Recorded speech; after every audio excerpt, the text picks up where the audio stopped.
അഞ്ചാമത്തെ ബ്ലോക്കിലെ രണ്ടാമത്തെ യൂണിറ്റ് ആയ ഹ്യൂമാനിസം എന്ന് പറഞ്ഞ യൂണിറ്റ് ഡിസ്കസ് ചെയ്യാൻ പോകുന്നത്. ഓക്കെ, സോ ഹ്യൂമാനിസം എന്ന് പറയുന്നത് എന്താ? മാനവികത അല്ലെ. മാനവികതയെ കുറിച്ചാണ് നമ്മൾ ഈ നോക്കാം. അപ്പൊ ചോദിക്കുന്നത് എന്ത്, ഈ മാനവികതയെ കുറിച്ച് ഇപ്പോ ഇത്രത്തോളം പഠിക്കാൻ എന്താന്ന്? അതായത് യഥാർത്ഥത്തിൽ മാനവികത എന്ന് പറയുന്നത് നമ്മുടെ സൊസൈറ്റിയിൽ വരാൻ തന്നെ ഒരു കാരണമുണ്ട് അല്ലെ. യൂറോപ്പിലേക്ക് എങ്ങനെയാണ് ഈ മാനവികത എന്നുള്ള ആ ഒരു ചിന്ത ആൾക്കാരുടെ ഇടയിലേക്ക് എത്തിയത്, അതെങ്ങനെയാണ് ഇത്രയും പോപ്പുലർ ആയത്, ഇത്തരത്തിലുള്ള കുറച്ച് കാര്യങ്ങളാണ് നമ്മൾ ഈ യൂണിറ്റിൽ ഡിസ്കസ് ചെയ്യാൻ പോകുന്നത്. ഓക്കെ, സോ നമുക്ക് നേരെ തന്നെ ക്ലാസ്സിലോട്ട് കിടക്കാം. ആദ്യം തന്നെ ഹ്യൂമാനിസം. എന്താണ് ഹ്യൂമാനിസം? അതായത് ഹ്യൂമാനിസം എന്ന് പറയുന്നത് ആക്ച്വലി 19ാം നൂറ്റാണ്ടിൽ റിനൈസൻസ് അഥവാ നവോത്ഥാനത്തിന്റെ ഒപ്പമായിട്ട് അല്ലെങ്കിൽ നവോത്ഥാനത്തിന്റെ കൂടെ തന്നെ നമ്മൾ ഉപയോഗിച്ചു കൊണ്ടുവന്ന ഒരു ടേം ആണ് എന്ത്? ഹ്യൂമാനിസം എന്ന് പറയുന്നത്. ഓക്കെ, റിനൈസൻസ് യഥാർത്ഥത്തിൽ നമ്മുടെ ഹ്യൂമാനിസം വളരാനും അതേപോലെ തന്നെ ഹ്യൂമാനിസം ഇത്രയും പോപ്പുലർ ആവാനും ഒരു കാരണം കൂടിയാണ് എന്ത്? റിനൈസൻസ്. അതായത് ആക്ച്വലി റിനൈസൻസും ഹ്യൂമാനിസവും എന്ത് ചെയ്ത് കിടക്കുകയാണ്? റിലേറ്റ് ചെയ്ത് കിടക്കുകയാണ്. ഒരുപാട് റിലേറ്റ് ചെയ്ത് കിടക്കുന്ന രണ്ട് ടേംസ് ആണ് എന്ത്? റിനൈസൻസും ഹ്യൂമാനിസവും. ഓക്കെ, സോ നമ്മൾ ഇനി നോക്കാൻ പോകുന്നത് ഹ്യൂമാനിസം അഥവാ ഹ്യൂമാനിസം എങ്ങനെയാണ് യൂറോപ്പിലോട്ട് വന്നത്, ഇത്തരത്തിലുള്ള കുറച്ച് കാര്യങ്ങളാണ് ഡിസ്കസ് ചെയ്യുന്നത്. സോ യഥാർത്ഥത്തിൽ 19ാം നൂറ്റാണ്ടിലാണ് ഹ്യൂമാനിസം എന്ത് ചെയ്യപ്പെടുന്നത്? ഇൻട്രൊഡ്യൂസ് ചെയ്യപ്പെടുന്നത്. ഓക്കെ, സോ യഥാർത്ഥത്തിൽ ഹ്യൂമാനിസം എന്ന് പറയുന്നത് റിലീജിയസ് ആയിട്ടുള്ള തോട്ട് അഥവാ മതം അല്ലെങ്കിൽ മതപരമായ തോട്ട്, അതായത് നമ്മൾ ഈ പച്ചവെള്ളം പോലെ വിശ്വസിക്കത്തില്ലേ മതത്തിനെ, അങ്ങനെ മതത്തിനെ കണ്ണടച്ച് വിശ്വസിക്കുന്നതിലും ഉപരി കുറച്ചുകൂടെ ലോജിക്കായിട്ട് ചിന്തിക്കാനും അതേപോലെ തന്നെ മനുഷ്യന്റെ യഥാർത്ഥ ആവശ്യകത എന്താണെന്ന് തിരിച്ചറിഞ്ഞു പഠിക്കാനും. ഓക്കെ, സോ ഇത്തരത്തിലുള്ള ടോപ്പിക്സ് അല്ലെങ്കിൽ ഇത്തരത്തിലുള്ള ഐഡിയാസ് ആണ് എന്തിനുള്ളത്? നമ്മളിവിടെ ഹ്യൂമാനിസം അഥവാ മാനവികത എന്നുകൊണ്ട് നമ്മൾ ഉദ്ദേശിക്കുന്നത്. ഓക്കെ, സോ നമുക്ക് നോക്കാം റിനൈസൻസ് ഹ്യൂമാനിസം അതായത് നവോത്ഥാന മാനവികതയുടെ ചില പ്രത്യേക ഐഡിയാസ് എന്താണ് എന്നാണ് നമ്മൾ നോക്കാൻ പോകുന്നത്. ആ ഐഡിയാസ് എന്താണെന്ന് മനസ്സിലായാലേ നമുക്ക് എന്ത് ചെയ്യാൻ പറ്റൂ? നമുക്ക് ഇനിയുള്ളതൊക്കെ അങ്ങോട്ട് പഠിക്കാൻ പറ്റും. നമുക്ക് നോക്കിയാലോ. റിനൈസൻസ് ഹ്യൂമാനിസം അഥവാ നവോത്ഥാന മാനവികതയുടെ പ്രത്യേകതകളാണ് അഥവാ ചില ഐഡിയാസ് ആണ് നമ്മൾ ഇനി നോക്കാൻ പോകുന്നത്. ഓക്കെ, നമുക്ക് പോയിന്റ് ആയിട്ട് പഠിച്ചു നോക്കാം. ആദ്യം തന്നെ അതായത് ലിറ്ററേച്ചർ. ഓക്കെ, ലിറ്ററേച്ചറിനെ പഠിക്കാനുള്ള ആ ഒരു ഇൻട്രസ്റ്റ്. ഓക്കെ, എന്താണ്? ഇൻട്രസ്റ്റ് ഇൻ സ്റ്റഡിയിങ് ലിറ്ററേച്ചർ പഠിക്കാനുള്ള ആ ഒരു ഇൻട്രസ്റ്റ് ആൾക്കാരിൽ എന്ത് ചെയ്യുക? വളർത്തിയെടുക്കുക. മനസ്സിലായല്ലോ? ആ ഒരു ഉദ്ദേശമാണ് ആദ്യം തന്നെ ഇവിടെ റിനൈസൻസ് ഹ്യൂമാനിസം മുന്നോട്ട് വെക്കുന്നത്. ഇനി നമുക്ക് നോക്കാം. അതായത് ലാറ്റിൻ ആൻഡ് ഫൈലോളജി, ഇത്തരത്തിലുള്ള ഈ രണ്ട് ടോപ്പിക്കുകളെ കുറിച്ച് ആൾക്കാർക്ക് ഒരുപാട് പഠിക്കാനുള്ള ഇൻട്രസ്റ്റ് ആൾക്കാരുടെ ജനങ്ങളുടെ ഉള്ളിൽ എത്തിച്ചു കൊടുക്കുക.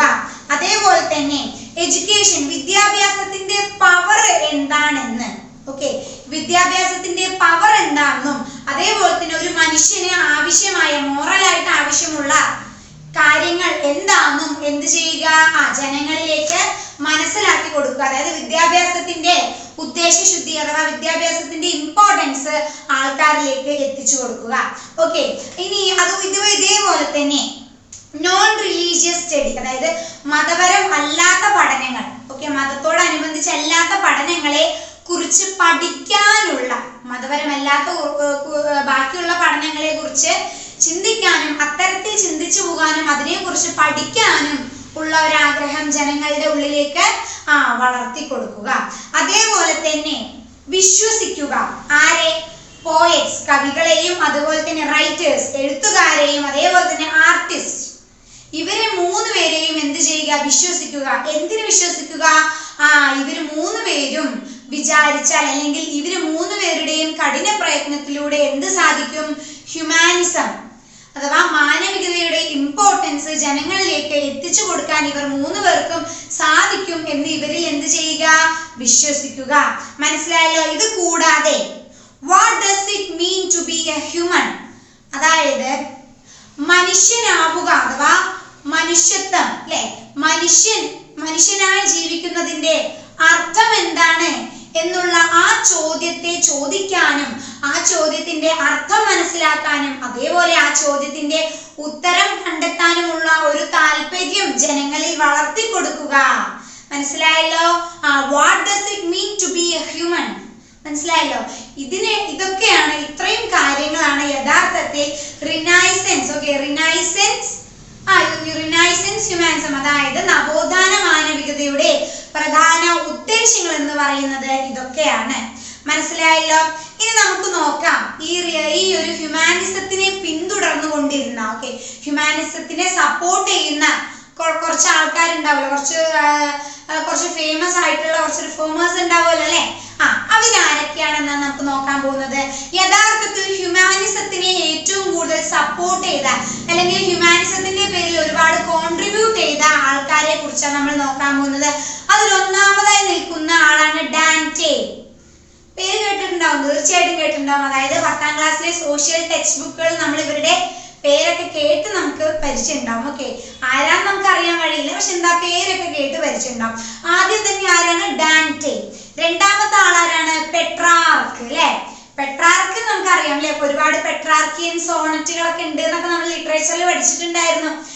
അങ്ങനെ രണ്ടാമത്തെ ആളാണ് ആര്? പെട്രാർക്ക്. അതേപോലെ തന്നെ ബൊക്കാസിയോ. ആരാണ്? ബൊക്കാസിയോ. ഇവർ മൂന്ന് പേരുമാണ് യഥാർത്ഥത്തിൽ ഹ്യൂമാനിസത്തിന് ഒരുപാട് കോൺട്രിബ്യൂട്ട് ചെയ്തത്, അല്ലെങ്കിൽ ഇവർ മൂന്ന് പേരുമാണ് ആ കാലഘട്ടത്ത് ഹ്യൂമാനിസത്തിനെ എന്ത് ചെയ്തത്? ഒരുപാട് കൂടുതലായിട്ട് സപ്പോർട്ട് ചെയ്ത ആൾക്കാർ. ഇനി നമുക്ക് നോക്കാം. ഇനി ഓരോരുത്തരും ഈ ഡാന്റേ, പെട്രാർക്ക്, അതുപോലെ തന്നെ ആരാ? ബൊക്കാസിയോ, ഇവർ മൂന്ന് പേരും എങ്ങനെയാണ് ഹ്യൂമാനിസത്തിനെ പിന്തുണച്ചത് എന്നാണ് നമ്മൾ ഇനി അടുത്ത് നോക്കാൻ പോകുന്നത്. ഡാന്റേ, അല്ലെ? ഡാന്റേ റിനൈസൻസ് ഹ്യൂമാനിസം അതായത് നവോത്ഥാന മാനവികതയെ ഒരുപാട് രീതിയിൽ അദ്ദേഹം സ്വാധീനിച്ച ഒരാളാണ് ആര്? ഡാന്റേ. മനസ്സിലായല്ലോ? ഇദ്ദേഹത്തിന്റെ വെർണാക്കുലർ ലിറ്ററേച്ചറോട് കൂടിയും അതേപോലെ തന്നെ ചർച്ചിന്റെ ഒരുപാട്, അതായത് ചർച്ചിന്റെ അത്രയും അന്ധമായ വിശ്വാസത്തെ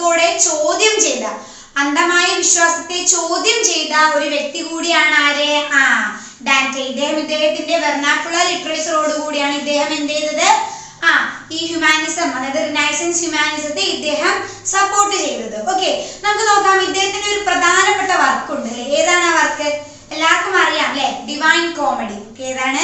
ദ ഡിവൈൻ കോമഡി എന്ന ഡാന്റേയുടെ ലിറ്ററേച്ചറിൽ ഒരുപാട് വളരെ വലിയ രീതിക്ക് തന്നെ റിനൈസൻസ് ഹ്യൂമാനിസം അതായത് നവോത്ഥാന മാനവികതയെ ഒരുപാട് രീതിയിൽ സ്വാധീനിച്ച ഒരു ഡാന്റേയുടെ ഒരു പ്രധാനപ്പെട്ട വർക്കാണ് എന്ത്? ദ ഡിവൈൻ കോമഡി എന്ന് പറയുന്നത്, അല്ലെ?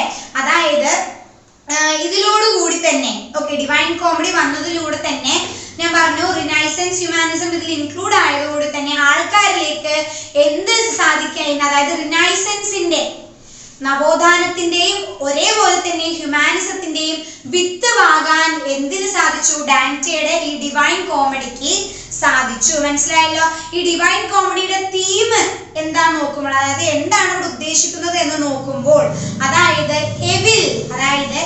എവിൽ ഷുഡ് ബി പണിഷ്ഡ്, അതായത് ചീത്ത. എവിൽ എന്ത് ചെയ്യണം? എവിലിന് എന്ത് കിട്ടണം? ശിക്ഷ കിട്ടണം. അതേപോലെ the good one should be rewarded, നല്ലത് ചെയ്തവർ എന്തർഹിക്കുന്നു? റിവാർഡ് അർഹിക്കുന്നു. ഇതാണ് യഥാർത്ഥത്തിൽ ഡാന്റേയുടെ ഡിവൈൻ കോമഡിയുടെ തീം എന്ന് പറയുന്നത്. മനസ്സിലായല്ലോ? ഞാൻ നേരത്തെ പറഞ്ഞ പോലെ തന്നെ ഡാന്റേയുടെ ഡിവൈൻ കോമഡിക്ക് എന്തിനു സാധിച്ചു? റിനൈസൻസിന്റെയും ഹ്യൂമാനിസത്തിന്റെയും വിത്ത് വാങ്ങാൻ, അതായത് ഇനി വരുന്ന തലമുറയിൽ വിത്ത് വാങ്ങാൻ ഡിവൈൻ കോമഡിക്ക് സാധിച്ചു. മനസ്സിലായല്ലോ? മാത്രമല്ല ഇദ്ദേഹത്തിന്റെ ഡിവൈൻ കോമഡിയിലൂടെയാണ് ഇറ്റാലിയൻ സ്റ്റൈൽ ഓഫ് റൈറ്റിംഗ് ആ ഒരു കാലഘട്ടത്തിൽ എന്തായത്? ഫേമസ് ആയത്. മനസ്സിലായല്ലോ? ഡിവൈൻ കോമഡി ഇത്രയും പോപ്പുലർ ആയി സ്ഥിതിക്ക് ആ ജനങ്ങളൊക്കെ എന്തിലോട്ട് തിരിഞ്ഞു? വളരെ പെട്ടെന്ന് തന്നെ ദൈവം, അതായത് ഗോഡ് ഈസ് ഗ്രേറ്റ്, അതായത് പള്ളിയാണ് വലുത്, ഇത്തരത്തിലൊക്കെ ചിന്തിച്ചിരുന്ന ആൾക്കാരും ഒന്ന് മാറി ചിന്തിക്കാൻ ഈ ഡിവൈൻ കോമഡി എന്തായി? കാരണമായി. മനസ്സിലായല്ലോ? സോ ഇത്രയും കോൺട്രിബ്യൂഷൻ ആണ് ആര് കൊടുത്തത്? ഡാന്റേ അല്ലെ? ഹ്യൂമാനിസത്തിലെ ഡാന്റേയുടെ ഇൻഫ്ലുവൻസ്, ഇദ്ദേഹത്തിന്റെ ഇൻഫ്ലുവൻസ് ഇത്രയും വലുതായിരുന്നു. ഓക്കെ, സോ നമുക്ക് ഇനി അടുത്ത് നോക്കാം. ദി ഫാദർ ഓഫ് ഹ്യൂമാനിസം ആരാണ്? ദി ഫാദർ ഓഫ് ഹ്യൂമാനിസം ആരാണ്? പെട്രാർക്കാണ് അല്ലെ? മറക്കല്ലേ, അത് തീർച്ചയായിട്ടും ഒബ്ജക്റ്റീവ് ആയിട്ട് ഷുവർ ക്വസ്റ്റ്യൻ ആണ്. ഓക്കെ, സോ നമുക്ക് നോക്കാം. ദി ഫാദർ ഓഫ് ഹ്യൂമാനിസം ആരാണ്? പെട്രാർക്കാണ്. ഇനി പെട്രാർക്ക് എങ്ങനെയാണ് ഹ്യൂമാനിസത്തിനെ ഹെൽപ്പ് ചെയ്തത്, അഥവാ ഹ്യൂമാനിസത്തിനെ കുറച്ചുകൂടെ അതായത് പോപ്പുലർ ആക്കാൻ എങ്ങനെയാണ് ഈ ഫാദർ ഓഫ് ഹ്യൂമാനിസം എന്നറിയപ്പെടുന്ന പെട്രാർക്കിന് സാധിച്ചത് എന്നാണ് നമ്മൾ അടുത്ത് നോക്കാൻ പോകുന്നത്. അതായത് പെട്രാർക്ക് യൂറോപ്പ് മുഴുവൻ ഇദ്ദേഹം എന്ത് ചെയ്തു? സഞ്ചരിച്ചു, ഇദ്ദേഹം ട്രാവൽ ചെയ്തു. ഇദ്ദേഹം ട്രാവൽ ചെയ്യുന്നതിലൂടെ തന്നെ കുറച്ച് ലാറ്റിൻ മാനുസ്ക്രിപ്റ്റുകൾ, അതായത് ലാറ്റിനിലുള്ള കുറച്ച് മാനുസ്ക്രിപ്റ്റുകളൊക്കെ ഇദ്ദേഹം എന്ത് ചെയ്തു? കളക്ട് ചെയ്തു. അത്തരത്തിലൂടെ ഇദ്ദേഹമാണ് സിസേറോ ലെറ്റേഴ്സ് ഡിസ്കവർ ചെയ്തത്. മനസ്സിലായല്ലോ? സിസേറോ ലെറ്റേഴ്സ് ഡിസ്കവർ ചെയ്തത് ആരാണ്? പെട്രാർക്കാണ്. ഓക്കെ, സോ മനസ്സിലായല്ലോ? പിന്നെ മാത്രമല്ല, ഇദ്ദേഹത്തിന്റെ ഒരു പ്രധാനപ്പെട്ട ഫേമസ് ആയ ഒരു വർക്കാണ് എന്ത്? സെക്രട്ടം മിയം എന്ന് പറയുന്നത്. ഓക്കെ, സെക്രട്ടം മിയം എന്ന് പറഞ്ഞാൽ ഇദ്ദേഹത്തിന്റെ ഈ ഫേമസ് ആയ വർക്കിൽ റിനൈസൻസിന്റെയും അതേപോലെ തന്നെ മാനവികത, ഹ്യൂമാനിസവും ഒരുപാട് ശക്തമായി പ്രതിധ്വനിക്കുന്ന ഒരു വർക്കായിരുന്നു പെട്രാർക്കിന്റെ സെക്രട്ടം മിയം എന്ന് പറഞ്ഞ ഈ ഒരു വർക്ക്. മനസ്സിലായല്ലോ? ഇദ്ദേഹം ആരാണ്? അത്രയും വിശ്വാസിയായ ഒരു കാത്തലിക് ആണ് ആര്? പെട്രാർക്ക്. മനസ്സിലായല്ലോ? പക്ഷെ ഇദ്ദേഹം എന്തിനെ വിശ്വസിച്ചിരുന്നു? ഹ്യൂമാനിസം സ്വീകരിച്ച ഒരാള് റിലീജിയസ് ആയിരിക്കുന്നത് ഒരിക്കലും എന്തല്ല, ഒരിക്കലും ഒരു തെറ്റല്ല. അഥവാ ഇവർ രണ്ടുപേരും തമ്മിൽ ഒരു ചേർച്ചക്കുറവില്ല. അതായത് ദൈവത്തിന് മുകളിലുള്ള വിശ്വാസവും അതേപോലെ തന്നെ ഹ്യൂമാനിസം, മാനവികതയും തമ്മിൽ എന്തില്ല, ഒരു ചേർച്ചക്കുറവില്ല, രണ്ടും ആകാം എന്നുള്ള രീതിക്കാണ് പെട്രാർക്ക് എന്ത് ചെയ്തത്? തന്റെ ലൈഫ് സ്റ്റൈല് ജീവിച്ചു വന്നത്. അതുകൊണ്ട് തന്നെ ബാക്കിയുള്ളവരെക്കാളും എന്താണ് ഇദ്ദേഹം? കുറച്ച് വ്യത്യസ്തനാണ്. ഓക്കെ, കുറച്ച് വ്യത്യസ്തമായ രീതിക്കാണ് ഇദ്ദേഹം ഹ്യൂമാനിസത്തിനെ നോക്കിക്കണ്ടത്. മനസ്സിലായല്ലോ? മാത്രമല്ല ഇദ്ദേഹം എഡ്യൂക്കേഷൻ, ഓക്കെ, വിദ്യാഭ്യാസം എല്ലാവർക്കും ലഭിക്കണം, മാത്രമല്ല എല്ലാവർക്കും ലഭിക്കുകയും വിദ്യാഭ്യാസത്തിലൂടെ മാത്രമേ ഹ്യൂമാനിസം എന്ത് ചെയ്യത്തുള്ളൂ? വർക്കൗട്ടായി എടുക്കത്തുള്ളൂ എന്ന് വിശ്വസിക്കുന്ന ഒരാളായിരുന്നു ആര്? പെട്രാർക്ക്. മനസ്സിലായല്ലോ? ഇദ്ദേഹത്തിന് ആൻഷ്യൻ ഹിസ്റ്ററി, ചരിത്രത്തെ എടുത്തു പഠിക്കാനും അതേപോലെ തന്നെ ലിറ്ററേച്ചർ എടുത്തു പഠിക്കാനും ഉള്ള താല്പര്യം ആർക്കുണ്ടായിരുന്നു? പെട്രാർക്കിനുണ്ടായിരുന്നു. അതേപോലെ തന്നെ ഈ രണ്ട് വിഷയങ്ങളിലെ പഠനത്തിനെ ഒരുപാട് പ്രൊമോട്ട് ചെയ്യുന്ന ആളായിരുന്നു ആര്? പെട്രാർക്ക്. മനസ്സിലായല്ലോ? ഇദ്ദേഹത്തിന്റെ മറ്റു പല മേജർ വർക്ക്സുകളും നമുക്ക് നോക്കാം. അതായത് എപ്പിക് പോയം ആഫ്രിക്ക, അതേപോലെ തന്നെ ദി വിറ്റാ സോളിറ്റാറ, അതായത് the life of solitude. Okay, മാത്രമല്ല എപ്പിസ്റ്റോലെ മെട്രിക്ക, അതായത് മെട്രിക്കൽ ലെറ്റേഴ്സ്, ഇത്തരത്തിലുള്ള ഒരുപാട് വർക്ക്സ് നമുക്ക് ഇദ്ദേഹത്തിന്റെ കാണാൻ പറ്റും. ഇദ്ദേഹം കോൺട്രിബ്യൂട്ട് ചെയ്തിട്ടുണ്ട്. ഈ ഓരോ വർക്ക്സിലും എന്തിന്റെ അംശമുണ്ട്? ഹ്യൂമാനിസത്തെ ശക്തമായിട്ട് പ്രതിധ്വനിക്കുന്നുണ്ട്. മനസ്സിലായല്ലോ? യഥാർത്ഥത്തിൽ ഇദ്ദേഹം എന്ത് ചെയ്യുകയാണ്? അതായത് ഹ്യൂമാനിസത്തിനെയും അതുപോലെ തന്നെ ഡിവോഷണലും കൂടി ഫിലോസഫിക്കൽ ആയിട്ട് ഇദ്ദേഹം എന്ത് ചെയ്യുകയാണ്? ഇദ്ദേഹത്തിന്റെ വർക്ക്സിലെ അത്തരത്തിലുള്ള ഒരു കോമ്പിനേഷൻ നമുക്ക് കാണാൻ സാധിക്കും. മനസ്സിലായല്ലോ?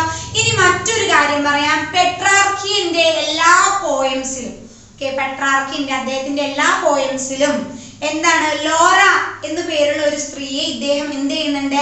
അഡ്രസ് ചെയ്യുന്നുണ്ട്. ആരാണ് ഈ ലോറ? അതായത് പെട്രാർക്കിന്റെ 23ാമത്തെ വയസ്സിൽ ഇദ്ദേഹത്തിന് കടുത്ത പ്രണയം തോന്നിയ ഒരു സ്ത്രീയാണ് ആര്? ലോറ. അതുകൊണ്ട് തന്നെ ഇദ്ദേഹത്തിന്റെ ഒരുപാട് കവിതകൾ നമുക്ക് ഈ ഒരു പേര്, ലോറ എന്ന് പറഞ്ഞ ഈ ഒരു പേര് നമുക്ക് കാണാൻ സാധിക്കും. മനസ്സിലായല്ലോ? ഇതേപോലെ തന്നെ പെട്രാർക്കിന്റെ ഈ വർക്ക്സ് അഥവാ പെട്രാർക്കിയൻ വർക്ക്സിന്റെ കോൺട്രിബ്യൂഷൻ ഇംഗ്ലീഷ് ലിറ്ററേച്ചറിൽ തന്നെ ഒരുപാട് വലുതുമാണ്. അതേപോലെ തന്നെ എവർലാസ്റ്റിംഗ് ആണ്, എന്നും നീണ്ടു നിൽക്കുന്ന ഒരു കോൺട്രിബ്യൂഷൻ തന്നെയാണ് ആര് നമുക്ക് നൽകിയത്? പെട്രാർക്ക് നമുക്ക് നൽകിയത്. ഇതുകൊണ്ട് തന്നെയാണ് ഇദ്ദേഹത്തിന് എന്ത് വിളിക്കുന്നത്? ദി ഫാദർ ഓഫ് ഹ്യൂമാനിസം എന്ന് നമ്മൾ പേരിട്ട് വിളിക്കുന്നത്. ഓക്കെ, മനസ്സിലായല്ലോ? സോ നമുക്കിനി മൂന്നാമത്തെ ആളെ കുറിച്ച് നോക്കാം. ആരാത്? ബൊക്കാസിയോ അല്ലെ, അതായത് ബൊക്കാസിയോ ഇദ്ദേഹത്തെ കുറിച്ച് നമ്മൾ പറയുകയാണെങ്കിൽ ക്ലാസിക്കൽ വേൾഡും അതേപോലെ തന്നെ റിനൈസൻസ് ഇറ്റലി, റിനൈസൻസ് ഇറ്റലി, നവോത്ഥാന ഇറ്റലി, ഇത് രണ്ടിന്റെയും കൂടി കോമ്പിനേഷൻ ആയ ഒരു കാലഘട്ടത്താണ് ആര് ജീവിച്ചു പോകുന്നത്? ബൊക്കാസിയോ ജീവിച്ചു പോകുന്നത്. അതുകൊണ്ട് തന്നെ അദ്ദേഹത്തിന്റെ പ്രവർത്തികളിലും അദ്ദേഹത്തിന്റെ വർക്കുകളിലും നമുക്ക് ഈ ഒരു കോമ്പിനേഷൻ കൂടി, അല്ലെങ്കിൽ ഈ ഒരു കോമ്പിനേഷന്റെ ചിന്താഗതി കൂടി നമുക്ക് കാണാൻ സാധിക്കും. ഇദ്ദേഹവും, അതായത് ബൊക്കാസിയോവും എന്താണ്, ഹ്യൂമാനിസത്തിനെ ശക്തമായിട്ട് പിന്തുണച്ചിരുന്ന ഒരു വ്യക്തിയായിരുന്നു. മനസ്സിലായല്ലോ. ഇദ്ദേഹമാണ് യഥാർത്ഥത്തിൽ ഫ്ലോറൻസ്, അതായത്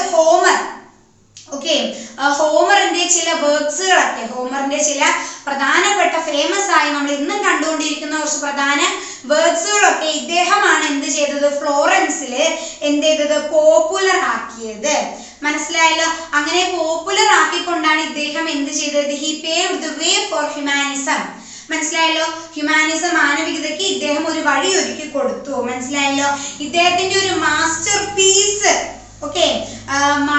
പീസ് ആയിട്ടുള്ള ഒരു വർക്കാണ് ഡെക്കാമറോൺ. ഇതൊക്കെ നിങ്ങൾ കേട്ട് കാണും അല്ലെ. ഇദ്ദേഹത്തിന്റെ ഒരു പ്രധാനപ്പെട്ട വർക്കാണ് ഡെക്കാമറോൺ. ഇതിലൂടെ തന്നെ ഇദ്ദേഹത്തിന് ഒരുപാട് ജനങ്ങളുടെ ഇടയിലേക്ക് എന്തെത്തിച്ച് കൊടുക്കാൻ സാധിച്ചിരുന്നു? ഹ്യൂമാനിസം, മാനവികതയുടെ ചിന്തയും അതേപോലെ തന്നെ റിനൈസൻസ്, നവോത്ഥാന മാനവികതയുടെ ചിന്ത ഇദ്ദേഹത്തിന് എത്തിച്ചു കൊടുക്കാൻ സാധിച്ചു. മനസ്സിലായല്ലോ. സോ ഈ മൂന്ന് വ്യക്തികൾ ആരാ? Dante, Petrarch and Boccaccio. ഈ മൂന്ന് വ്യക്തികൾക്ക് ഹ്യൂമാനിസത്തിന്റെ വളർച്ചയിൽ ഒരുപാട് പങ്കുണ്ട്. മനസ്സിലായല്ലോ. ഇനി നമുക്ക് നോക്കാൻ പോകുന്നത് മറ്റൊരു ടോപ്പിക്കാണ്, അതായത് ഹ്യൂമാനിസം എങ്ങനെ പടർന്നു, അഥവാ ഹ്യൂമാനിസത്തിലെ സയൻസിന്റെ ഒരു പങ്ക്. ഇതാണ് നമ്മൾ ഇനി അടുത്തതായിട്ട് നോക്കാൻ പോകുന്നത്. അതായത് ഹ്യൂമാനിസത്തിന്റെ അംശം നമുക്ക് ഏറ്റവും കൂടുതൽ കാണാൻ സാധിച്ച ഒരു ഭാഗമാണ് എന്ത്? സയൻസ്. മനസ്സിലായല്ലോ. ഹ്യൂമാനിസത്തിന് വലിയൊരു പങ്ക് തന്നെ എന്തിലുണ്ട്? ശാസ്ത്രത്തിൽ നമുക്കത് കാണാൻ സാധിക്കുന്നുണ്ട്. നമുക്ക് നോക്കാം. നമ്മുടെ ചുറ്റിലുമുള്ള ലോകത്തെ ആദ്യം എന്ത് ചെയ്യുക? ഒബ്സർവ് ചെയ്യുക, നിരീക്ഷിക്കുക. അതിനുശേഷം എന്ത് ചെയ്യുക? അനലൈസ് ചെയ്യുക. അതിനുശേഷം എന്ത് ചെയ്യുക? കാറ്റഗറൈസ് ചെയ്യുക, തരംതിരിക്കുക. മനസ്സിലായല്ലോ. ഇത്തരത്തിലാണ് എന്ത് ചെയ്യേണ്ടത്? നമ്മുടെ ശാസ്ത്രത്തിൽ നമുക്ക് ഇത്തരത്തിലാണ് നമുക്ക് ഹ്യൂമാനിസത്തെ ഇൻക്ലൂഡ് ചെയ്യാൻ സാധിക്കുന്നത്. മനസ്സിലായല്ലോ. ഈ ഒരു കാലഘട്ടത്തിൽ, അതായത് നമുക്ക് നോക്കാം, സയൻസിൽ എങ്ങനെയാണ് ഹ്യൂമാനിസം എത്തിക്കുക എന്ന വിഷയത്തിൽ നമ്മളെ അതിനെ ഏറ്റവും കൂടുതൽ സാധിച്ച ഒരു ഘടകമാണ് എന്ത്? മാത്തമാറ്റിക്സ്. മനസ്സിലായല്ലോ. ആ കാലത്ത് ജീവിച്ചിരുന്ന ഒരു പ്രധാനപ്പെട്ട സയന്റിഫിക് ഫിലോസഫർ ആയ റെനെ ഡെസ്കാർട്ടസ് അദ്ദേഹം പറഞ്ഞത്, അഥവാ അദ്ദേഹം അറിയിച്ചത്, നാച്ചുറൽ സയൻസ് പഠിക്കാനുള്ള ഏക മാർഗം എന്ത് തന്നെയാണ്? മാത്തമാറ്റിക്സ് ആണ്, ഗണിതമാണ് എന്നാണ് ഈ ഒരു ഫേമസ് ആയ സയൻസ് ഫിലോസഫർ അവകാശപ്പെടുന്നത്. മനസ്സിലായല്ലോ. സോ ഇദ്ദേഹത്തിന്റെ ഈ ഒരു അവകാശവാദത്തെ നമ്മൾ എന്ത് പറയുന്നു? ഡിഡക്റ്റീവ് റീസണിംഗ് എന്ന് പറയുന്നു. എന്ത് പറയുന്നു? Deductive reasoning. ഡിഡക്റ്റീവ് റീസണിംഗ് ആരുടേതാണ്? ഡെസ്കാർട്ടസിന്റെ ആണ്. നമുക്ക് നോക്കാം. ഇദ്ദേഹത്തിന്റെ കാഴ്ചപ്പാടിൽ റിയാലിറ്റി രണ്ട് തരത്തിലാണ് ഇദ്ദേഹം തിരിച്ചിരിക്കുന്നത്. എന്തിനെ? റിയാലിറ്റിയെ ഇദ്ദേഹം രണ്ട് തരത്തിൽ തിരിച്ചിരിക്കുന്നു. എങ്ങനെയാണ്? Thinking substance. ആദ്യത്തെ തന്നെ എന്താണ്? Thinking substance. ഈ തിങ്കിങ് സബ്സ്റ്റൻസ് എവിടെയാണ്? ഇൻ മൈൻഡിന്റെ ഉള്ളിലുള്ള കാര്യമാണ് എന്ത്? ഈ തിങ്കിങ് സബ്സ്റ്റൻസ് എന്ന് പറയുന്നത്. ഇനി മറ്റൊന്നാണ് എക്സ്റ്റെൻഡഡ് സബ്സ്റ്റൻസ്. എന്താണ്? എക്സ്റ്റെൻഡ് ചെയ്ത് കിടക്കുന്ന സബ്സ്റ്റൻസ്. അതെവിടെയാണ്? Outside the mind. മനസ്സിലായല്ലോ. നമ്മുടെ മൈൻഡിന് പുറത്തുള്ള കാര്യങ്ങൾ, നമ്മുടെ ചുറ്റിലുമുള്ള കാര്യങ്ങൾ. ഇങ്ങനെയാണ് ഇദ്ദേഹം, ഈ ഡെസ്കാർട്ടസ്, റിയാലിറ്റിയെ രണ്ട് തരത്തിലായിട്ടാണ് ഇത്തരത്തിൽ ഇൻ മൈൻഡും ആൻഡ് മറ്റൊന്ന് ഔട്ട്സൈഡ് ദി മൈൻഡും. ഇങ്ങനെയാണ് ഇദ്ദേഹം റിയാലിറ്റിയെ ഇവിടെ എന്ത് ചെയ്തിരിക്കുന്നത്? തരംതിരിച്ചിട്ടുള്ളത്. ഈ തരംതിരിക്കൽ അല്ലെങ്കിൽ ഈ ഒരു ക്ലാസിഫിക്കേഷനെ നമ്മൾ വിളിക്കുന്ന പേരാണ് കാർട്ടേഷ്യൻ ഡുവാലിസം. എന്താണ്? കാർട്ടേഷ്യൻ ഡുവാലിസം. മനസ്സിലായല്ലോ. സോ നമുക്കിനി നോക്കാം. ഇത്തരത്തിലൊക്കെ നമ്മൾ പറഞ്ഞു, അതായത് നാച്ചുറൽ സയൻസ് പഠിക്കാനുള്ള ഏക മാർഗം എന്താന്ന് പറഞ്ഞു? മാത്തമാറ്റിക്സ് ആണെന്ന് അവകാശപ്പെടുന്നുണ്ട് അല്ലെ. ഇങ്ങനെ ഇത്തരത്തിൽ ഓരോ അവകാശം ഓരോ ആൾക്കാർ ഉന്നയിക്കുന്നുണ്ട്. നമുക്ക് നോക്കാം. സയൻസിന്റെ ആസ്ട്രോണമി എന്ന് പറഞ്ഞ ഒരു ബ്രാഞ്ച് ഉണ്ട് അല്ലെ. ഈ ഈ സയൻസിലെ ആസ്ട്രോണമി ബ്രാഞ്ചിന് ഏറ്റവും കൂടുതൽ കോൺട്രിബ്യൂഷൻ കൊടുത്ത ഒരു വ്യക്തിയാണ് ആര്? ഗലീലിയോ ഗലീലി അല്ലെ. ഗലീലിയോ അതായത് ഡെവലപ്മെന്റ് ഓഫ് ആസ്ട്രോണമി ഡെവലപ്പ് ആകാൻ ഒരു പ്രധാന പങ്ക് വഹിച്ച അദ്ദേഹമാണ് ആര്? Galileo Galilei. ഇദ്ദേഹം പ്ലാറ്റോണിക് ഐഡിയാസുമായിട്ട് ഒരുപാട് ഇൻഫ്ലുവൻസ് ചെയ്ത് കിടക്കുകയായിരുന്നു ഇദ്ദേഹത്തിന്റെ മൈൻഡ്. അതിനെ തുടർന്നുകൊണ്ട് തന്നെ ഇദ്ദേഹം അരിസ്റ്റോട്ടേലിയൻ സിസ്റ്റത്തെ എന്ത് ചെയ്തു? വെല്ലുവിളിച്ചു. മനസ്സിലായല്ലോ. ഇദ്ദേഹത്തിന് കാര്യമായ മാറ്റം കൊണ്ടുവരാൻ സാധിച്ചത് ഇത്തരത്തിലൂടെയാണ്. മാത്രമല്ല ഇദ്ദേഹത്തിന്റെ ഒരു പ്രധാനപ്പെട്ട ഒരു കണ്ടുപിടുത്തമായിരുന്നു എന്ത്? ടെലിസ്കോപ്പ് അല്ലെ. ആ ടെലിസ്കോപ്പിന്റെ കണ്ടുപിടുത്തത്തോടു കൂടി വളരെ വലിയ സ്വാധീനം തന്നെ ഇദ്ദേഹത്തിന് എവിടെ ഉണ്ടാക്കാൻ സാധിച്ചു? സയൻസിലെ ആസ്ട്രോണമി ബ്രാഞ്ച് ഓഫ് സയൻസ് ആണല്ലോ ആസ്ട്രോണമി. ഈ ആസ്ട്രോണമിയിൽ ഇദ്ദേഹത്തിന് ഹ്യൂമാനിസത്തിന്റെ അംശങ്ങൾ കൊണ്ടുവരാൻ ഇദ്ദേഹത്തിന് സാധിച്ചു. മനസ്സിലായല്ലോ. ഇതൊന്നും ഇദ്ദേഹത്തെ കൂടാതെ തന്നെ ഒരുപാട് പേര്, അതായത് വില്യം ഹാർവി, ഇദ്ദേഹമാണ് എന്ത് കണ്ടുപിടിച്ചത്? സർക്കുലേഷൻ ഓഫ് ബ്ലഡിന്റെ സർക്കുലേഷൻ കണ്ടുപിടിച്ചാണ് വില്യം ഹാർവിയാണ്. ഓക്കെ. സോ അദ്ദേഹത്തെ പോലെ തന്നെ റോബർട്ട് ബോയ്ലി. ആരാണ്? ഈ പേര് നിങ്ങൾ എന്തായാലും അറിഞ്ഞിരിക്കും, കാരണം കെമിസ്ട്രി പഠിക്കുന്ന ഓരോ കുട്ടികൾക്കും അറിയാം. റോബർട്ട് ബോയ്ലി ആരാണ്? ബോയ്ൽസ് ലോ, അതായത് ടെമ്പറേച്ചറുമായിട്ട് റിലേറ്റ് ആയി കിടക്കുന്ന ലോ കണ്ടുപിടിച്ച വ്യക്തിയാണ് ആര്? റോബർട്ട് ബോയ്ലി അല്ലെ. അതേപോലെ തന്നെ റോബർട്ട് ഹൂക്ക്, ഒരു ഫേമസ് ആയ ബയോളജിസ്റ്റ് ആണ് റോബർട്ട് ഹൂക്ക്. അദ്ദേഹത്തെ ഇത്തരത്തിൽ ഓരോ ആൾക്കാരുടെയും കണ്ടുപിടുത്തങ്ങൾ ഹ്യൂമാനിസത്തെ സയൻസിലേക്ക് കൊണ്ടുവരാൻ ഇവർക്കൊക്കെ സാധിച്ചിരുന്നു. സോ ഇപ്പൊ മനസ്സിലായല്ലോ, ഹ്യൂമാനിസം സയൻസിൽ ഒരുപാട് ബാധിച്ചിട്ടുണ്ട്. ഇത്രേ ഉള്ളൂ. ഇനി നമുക്ക് അടുത്ത നോക്കാം. ഹ്യൂമാനിസം എങ്ങനെയാണ് ആർട്സ്, കലാരൂപങ്ങൾ അഥവാ കലയെ, ആർട്സിനെ എങ്ങനെയാണ് ഹ്യൂമാനിസം ഇൻഫ്ലുവൻസ് ചെയ്തിരിക്കുന്നത് എന്നാണ് നമ്മൾ ഇനി അടുത്തത് നോക്കാൻ പോകുന്നത്. ഹ്യൂമാനിസത്തിന്റെ ഇൻഫ്ലുവൻസ് ഏറ്റവും കൂടുതൽ നമുക്ക് കാണാൻ സാധിക്കുന്ന ഒരു ബ്രാഞ്ചാണ് എന്ത്? ആർട്സ്. മനസ്സിലായോ? ആർട്സിലാണ് നമുക്ക് ഏറ്റവും കൂടുതൽ ഹ്യൂമാനിസത്തിന്റെ ഇൻഫ്ലുവൻസ്, അതായത് ഹ്യൂമാനിസത്തിന്റെ ഇൻഫ്ലുവൻസ് അങ്ങേയറ്റം ഓൺ ഇറ്റ്സ് പീക്ക്, അതിന്റെ ഏറ്റവും ഉപരിതലത്തിൽ എത്തി നിൽക്കാൻ സാധിച്ചു. മനസ്സിലായല്ലോ. അതിന് ഒരുപാട് കലാകാരന്മാരെ ഇതിനെ ഹെൽപ്പ് ചെയ്തിട്ടുണ്ട്. ഓക്കെ. സോ നമുക്ക് അവരാരൊക്കെയാണ് എന്നാണ് നമ്മൾ ഇനി ഡിസ്കസ് ചെയ്യാൻ പോകുന്നത്. നമുക്ക് നോക്കാം. ആ കൂട്ടത്തിൽ ആദ്യം തന്നെ എടുത്തു പറയേണ്ട ഒരു പേരാണ് ആരുടേത്? ലിയോണോ ഡാവിഞ്ചിയുടെ അല്ലെ. ലിയോണോ ഡാവിഞ്ചി അല്ലെ. നമുക്കറിയാം, ഈ പേരൊക്കെ നമുക്ക് സുപരിചിതമാണ് അല്ലെ. ഇദ്ദേഹം ആരാണ്? ഒരു ഇറ്റാലിയൻ പെയിന്റർ ആണ്, അതേപോലെ തന്നെ ഒരു സ്കൾപ്ചർ ആണ്, അതേപോലെ തന്നെ ഒരു ആർക്കിടെക്ചറും എഞ്ചിനീയർ കൂടിയാണ്. മനസ്സിലായല്ലോ. ഒരു ഇറ്റാലിയൻ ആണ് കേട്ടോ. ഇദ്ദേഹം ഇറ്റാലിയൻ ആണ്. അതേപോലെ തന്നെ ഇദ്ദേഹം റിനൈസൻസ് ഹ്യൂമാനിസത്തിന്റെ അഥവാ നവോത്ഥാന മാനവികതയെ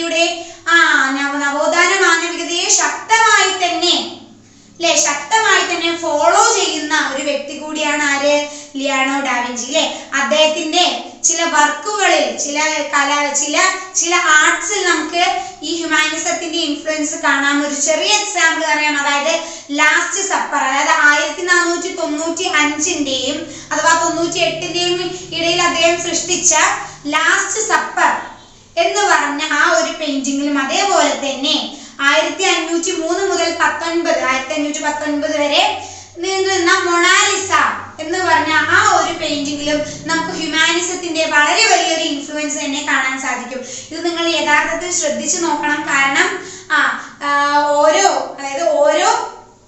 പെയിന്റേഴ്സും, ഓരോ ആർട്ടിസ്റ്റും, അതേപോലെ അവരുടെ വർക്ക്സുകളും നിങ്ങൾ എന്ത് ചെയ്തിരിക്കണം? പഠിച്ചു വെക്കണം. ഓക്കെ. സോ നമ്മൾ നോക്കിയപ്പോൾ ലിയോണോ ഡാവിഞ്ചിയുടെ ദ ലാസ്റ്റ് സപ്പറിലും മൊണാലിസയിലും അതേപോലെ തന്നെ അദ്ദേഹത്തിന്റെ ഒട്ടനവധി വർക്കുകളിലും നമുക്ക് റിനൈസൻസ് ഹ്യൂമാനിസം നമുക്ക് കാണാൻ സാധിക്കും. മനസ്സിലായല്ലോ. ഇനി നമുക്ക് അടുത്ത ആളിലോട്ട് പോകാം. അദ്ദേഹമാണ് മൈക്കൽ ആഞ്ചലോ. അറിയാം, ഈ പേരും നിങ്ങൾ എന്ത് ചെയ്തിട്ടുണ്ടാവും? കേട്ടിട്ടുണ്ടാവും. ഇദ്ദേഹവും ആരാണ്? ഒരു ഇറ്റാലിയൻ സ്കൾപ്ചർ ആണ്, അതേപോലെ തന്നെ പെയിന്റർ ആണ്, ഒരു ആർക്കിടെക്റ്റ് ആണ്, അതേപോലെ തന്നെ ഒരു പോയറ്റ് കൂടിയാണ് ആര്? Michael Angelo. മനസ്സിലായല്ലോ. അതായത് ലിയോണോ ഡാവിഞ്ചി പോലെ തന്നെ മൈക്കൽ ആഞ്ചലോ ഇദ്ദേഹത്തിന്റെ ചില വർക്ക്സുകളിലും ചില പോയംസിലും ചില പെയിന്റിങ്സിലും നമുക്ക് എന്ത് കാണാം? ഹ്യൂമാനിസം കാണാം. ഇദ്ദേഹവും റിനൈസൻസ് ഹ്യൂമാനിസത്തെ ഒരുപാട് സപ്പോർട്ട് ചെയ്തിരുന്ന ഒരു വ്യക്തിയാണ്. നമുക്ക് നോക്കാം. 1499 പൂർത്തിയാക്കിയ ദ പീറ്റ എന്ന് പറഞ്ഞ സ്കൾപ്ചറും അതേപോലെ തന്നെ സെന്റ് പീറ്റേഴ്സ് ബാസില്ല, അതുപോലെ തന്നെ വത്തിക്കാൻ സിറ്റി ആൻഡ് ഡേവിഡ്, ഇത്തരത്തിലുള്ള ഇദ്ദേഹത്തിന്റെ കുറച്ച് കോൺട്രിബ്യൂഷൻസിലും നമുക്ക് എന്ത് കാണാൻ സാധിക്കുന്നു? ഹ്യൂമാനിസത്തിന്റെ അഥവാ നവോത്ഥാന മാനവികതയുടെ അംശം അല്ലെങ്കിൽ അതിനെ പിന്തുണയ്ക്കുന്ന തരത്തിലുള്ള ഒരു രൂപം നമുക്ക് എന്ത് ചെയ്യാൻ സാധിക്കുന്നുണ്ട്? കാണാൻ സാധിക്കുന്നുണ്ട്. മനസ്സിലായല്ലോ? ലിയോണാർഡോ ഡാവിഞ്ചി പോലെ തന്നെ മൈക്കൽ ആഞ്ചലോവും എന്ത് തന്നെയാണ്? ഈ നവോത്ഥാന മാനവികതയെ ശക്തമായി പിന്തുണയ്ക്കുന്ന ഒരു വ്യക്തിയായിരുന്നു. ഇനി നമുക്ക് അടുത്ത് നോക്കാനുള്ളതാണ് അദ്ദേഹം റാഫേൽ, അതായത് 1483 കാലഘട്ടം മുതൽ 1520 വരെ ജനിച്ചു മരണപ്പെട്ട ഒരു വ്യക്തിയാണ് ആര്? റാഫേൽ. അല്ലെങ്കിൽ ഒരു കലാകാരൻ, ഒരു ആർട്ടിസ്റ്റിനാണ് ആര്? റാഫേൽ. അദ്ദേഹം യഥാർത്ഥത്തിൽ ഒരു ഇറ്റാലിയൻ പെയിന്ററും അതേപോലെ തന്നെ ഒരു ആർക്കിടെക്റ്റ് കൂടിയാണ്. മനസ്സിലായല്ലോ?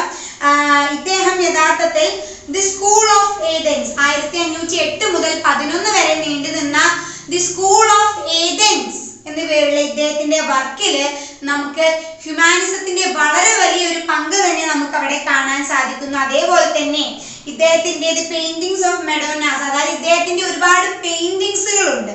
ഓക്കെ, ഇദ്ദേഹത്തിന്റെ പെയിന്റിങ്സിലും അതേപോലെ തന്നെ സ്കൾപ്ചേഴ്സിലും നമുക്ക് എന്ത് കാണാം?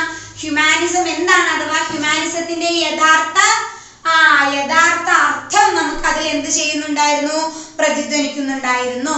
ഈ റിനൈസൻസ് ഹ്യൂമാനിസം അഥവാ നവോത്ഥാന മാനവികതയിൽ ജീവിച്ച് വളർന്ന എല്ലാ പോയിസും, അതായത് ഇപ്പൊ ഞാൻ പറഞ്ഞ പോലെ തന്നെ ലിയോണാർഡോ ഡാവിഞ്ചി, അതേപോലെ തന്നെ റാഫേൽ, മൈക്കൽ ആഞ്ചലോ, ഇത്തരത്തിലുള്ള ഒരുപാട് പ്രമുഖ വ്യക്തികളുടെ എല്ലാ വർക്കിലും നമുക്ക് കോമൺ ആയി കാണാൻ കഴിയുന്ന ഒരു കാര്യം എന്താന്ന് വെച്ചാൽ ഹ്യൂമൻ എക്സ്പീരിയൻസ് ആണ്.